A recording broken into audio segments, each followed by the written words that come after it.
So hello guys, आज हम video बनाने वाले हैं इंटरनेशनल ह्यूमन रिसोर्स मैनेजमेंट के ऊपर। ठीक है, सबसे पहले आ जाता है concept of international human resource management. तो कॉन्सेप्ट में क्या होता है गाइस कि द ग्लोबल और international view point of human resource management can be termed as international human resource management.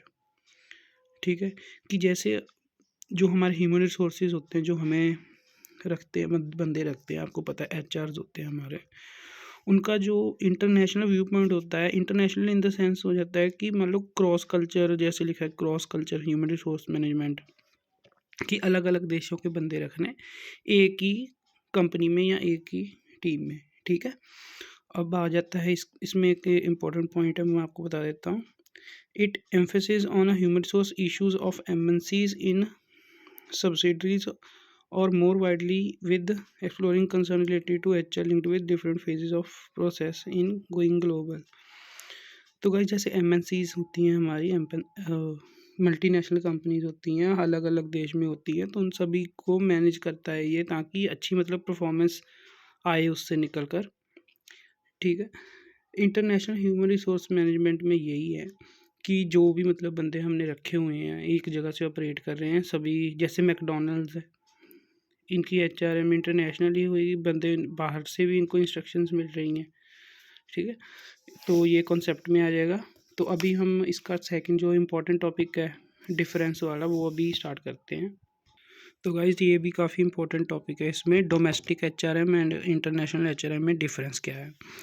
तो जैसे आप जैसे personal are inside the boundary of one nation. Domestic तो यही होता है कि एक ही देश में जो है लोग रखे हुए काम पे वो एक ही देश के हैं। इंटरनेशनल में आ जाएगा कि personnel are from several nations, अलग अलग देश के लोग। ठीक है, इंटरनेशनल।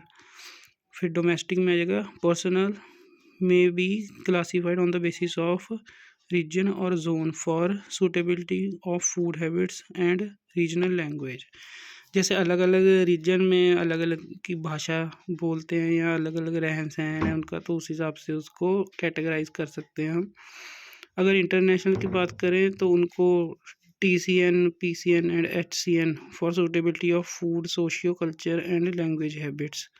ठीक है, मतलब उनका कल्चर कैसा है, उनकी लैंग्वेज कौन सी है, हैबिट्स कैसी है उनकी, ये एक हिसाब से ना एक जैसा ही पॉइंट है, क्योंकि डोमेस्टिक में भी क्या है, हमारे यहाँ पर भी काफ़ी लैंग्वेजेस बोली जाती हैं, और इंटरनेशनल में मान लीजिए कोई इटली में है तो वैसे बोलेगा, कोई ऑस्ट्रेलिया में इंग्लिश बोलेगा। ठीक है, उस हिसाब से। फिर आ जाता है the work pattern is routine.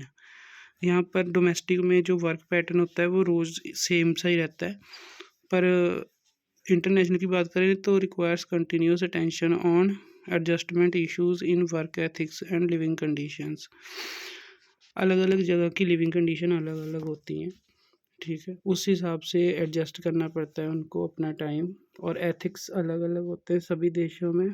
मान लीजिए अभी टैक्सेशन डिपार्टमेंट भी बाहर की बात करें तो अलग हिसाब से, इंडिया का अलग है उस हिसाब से। ठीक है, फोर्थ आ जाते हैं not much difference in remuneration. The remuneration package requires being restructured on basis of equivalence of payments and taxation matter with counterparts in firms।